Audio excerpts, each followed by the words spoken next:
સુરત શહેરમાં હત્યાનો સિલસિલો યથાવત છે. તાજેતરના કિસ્સામાં હોડી બંગલા વિસ્તારમાં એક યુવકની નિર્મમ હત્યા કરવામાં આવી છે.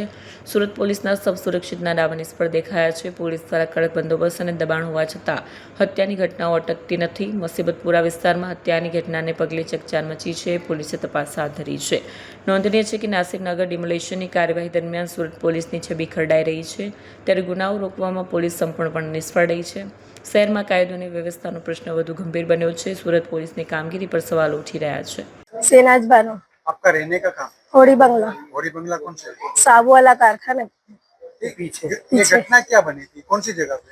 ये जो मक्का पैलेस है ना, होड़ी बंगला जैसे घुसते हैं ना अंदर, मक्का पैलेस वहाँ हुआ, ये कचरा पेटी के पास। क्या हुआ था कुछ? अब वो तो पता नहीं, हम तो घर में ही थे।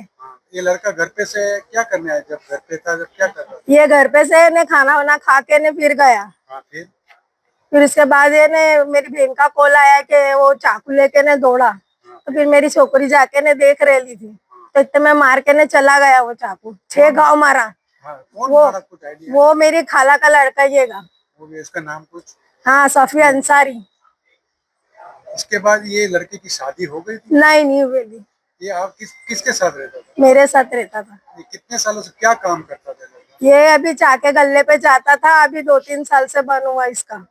ये कुछ ना अभी पार्सल का करता है। अभी कुछ आगे कुछ इनके साथ कुछ झगड़ा हुआ था? नहीं, वो तो मेरे नहीं, वो तब मेरे को नहीं पता है। आप क्या चाहते हो, इंसाफ किस तरह का? इंसाफ चाहिए हमारे को। कैसा इंसाफ चाहिए? उसको पकड़ के लाओ, उसको भी करो ऐसा। मेरा एक ही छोकरा था, चला गया।